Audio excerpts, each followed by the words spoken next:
From Washington, this is VOA News.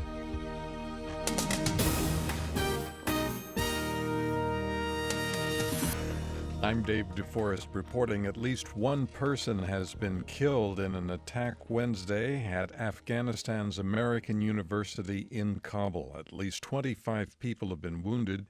Dozens of staff and students are believed to be trapped inside the university complex.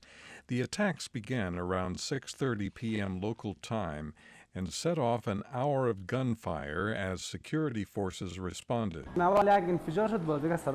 This student says he first heard an explosion and then gunfire. He says 2 bullets hit the floor of his classroom, and the students escaped by climbing out a window. The number of attackers involved remains unclear, and there were no claims of responsibility. Italian Prime Minister Matteo Renzi says at least 120 people died in Wednesday's earthquake in central Italy. The hardest hit areas include the towns of Amatrice and Accumoli. The U.S. Geological Survey put the magnitude at 6.2, with its epicenter about 10 kilometers southeast of the town of Norcia.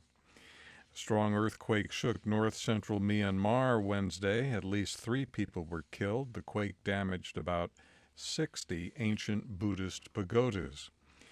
Turkish tanks and special forces stormed into Syria on Wednesday, launching an offensive aimed at clearing Islamic State militants and Syrian Kurds from the border region.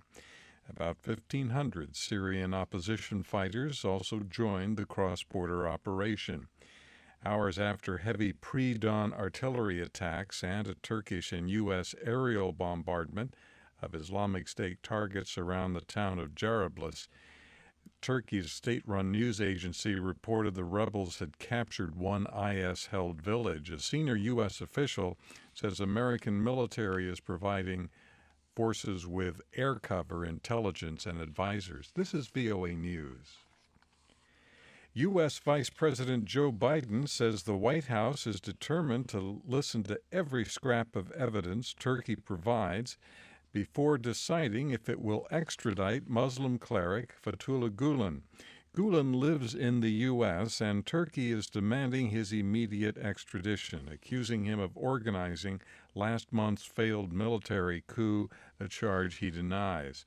Biden met in Ankara Wednesday with Turkish President Recep Tayyip Erdogan. He tried to head off Mr. Erdogan's impatience by explaining that American courts require firm evidence before a suspect is surrendered to another country. Should make clear under American law, no president of the United States has authority to extradite anyone on his own power. That only an American court can do that. Turkey's prime minister says any delay in sending Gulen to Turkey could harm U.S.-Turkish relations. U.S. Secretary of State John Kerry has praised non-governmental organizations working in Nigeria. He met with representatives of anti-corruption NGOs.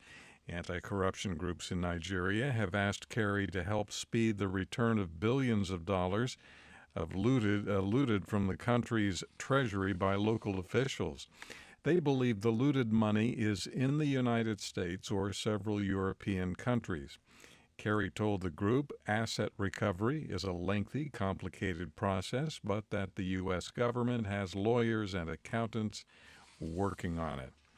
Democratic presidential candidate Hillary Clinton is proposing a new fund to improve the way the federal government responds to the Zika virus and other public health emergencies. The Public Health Rapid Response Fund would allow the president to quickly release money in the event of a public health crisis without having to wait for congressional approval. Meanwhile, Republican presidential candidate Donald Trump campaigned Wednesday in Florida. He also plans to travel to Mississippi, where he is expected to address concerns of the black community. Mississippi student Mohammed Daklala has been sentenced to 8 years in prison on federal terrorism charges. He and his fiancée had planned to marry in Turkey and then travel to Syria to join the Islamic State group. The fiancé, Jalen Young, had converted to Islam while studying at Mississippi State University and was described as the mastermind of the plot. She was sentenced earlier this month to 12 years in prison. The South Sudan government Wednesday said that even though former rebel leader Riek Machar is being treated at a Khartoum hospital for an apparent chest infection and leg injury, relations between the two countries will not be soured. A spokesman says South Sudan will continue to work with Sudan on trade and other issues of interest. In Washington, I'm Dave DeForest. That's the latest world news from VOA.